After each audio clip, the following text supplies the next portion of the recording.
back to our channel. Today we're showing you guys how to make Southern mac and cheese, but not from cheese. We're gonna show you how to make it from scratch, and this is our final result.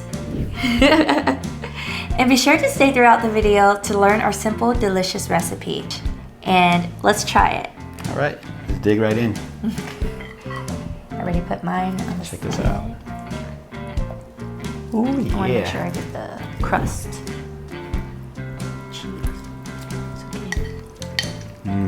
I can smell it. It smells so good.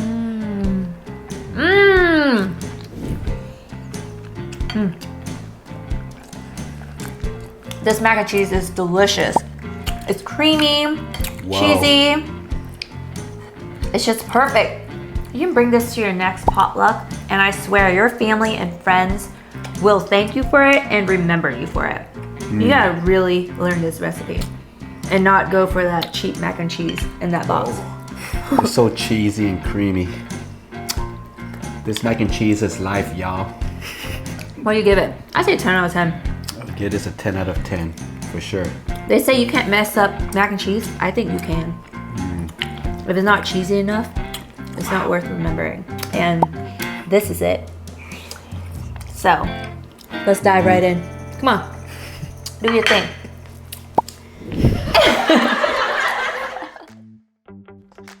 First thing, let's go over the ingredients.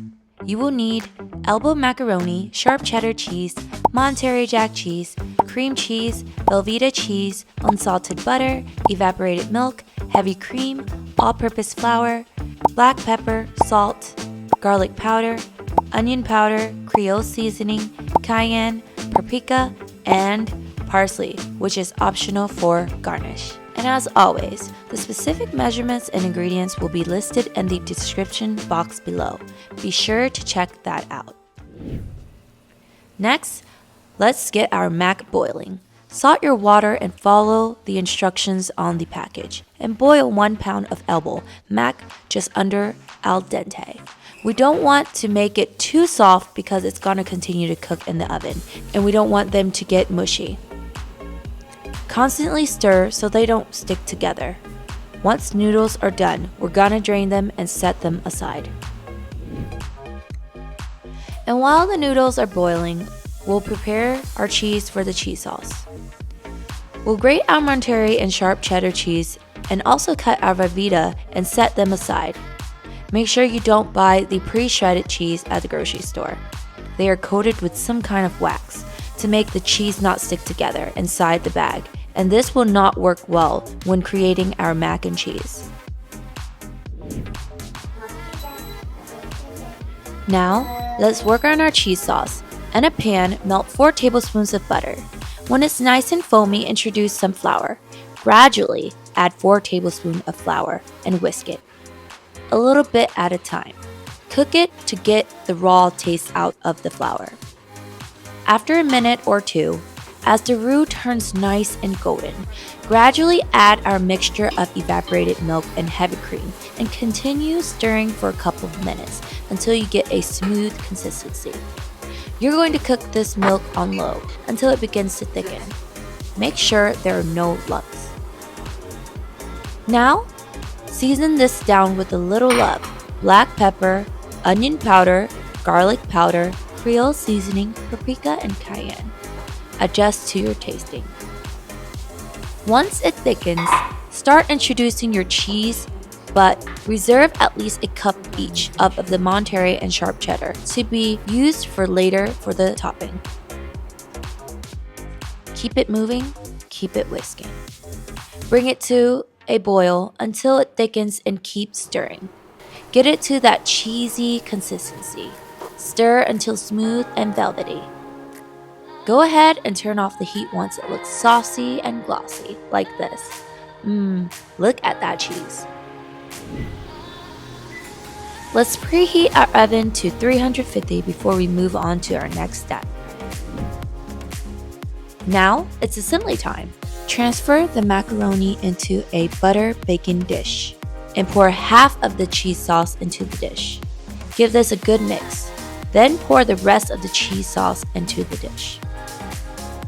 As if we didn't need enough cheese already, Top it off with more shredded Monterey and cheddar cheese. Don't be skimpy with these cheese. This will give you that nice cheese crust once it's melted.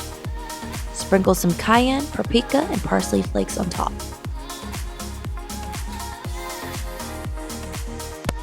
And friends, this is what it looks like before going into the oven.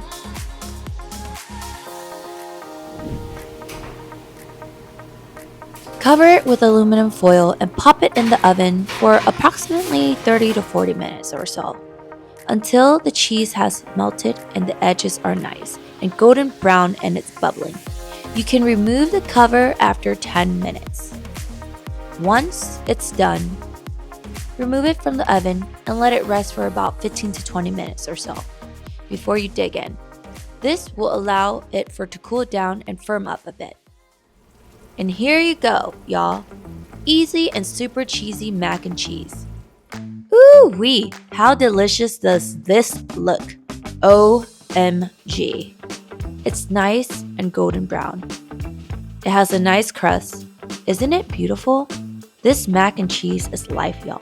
I promise you, this bite is incredible. It's delicious, creamy, cheesy, flavorful, just the best. I guarantee you it's worth a try. And friends, that's how you make Southern mac and cheese. So if you enjoyed today's video, please press the like and subscribe button and the bell button for future notifications. And also, please let us know what you think about our recipe and leave it in the comments down below. And before we go, we want to say happy holidays and Merry Christmas. We will see you guys in the next video. Bye. Peace.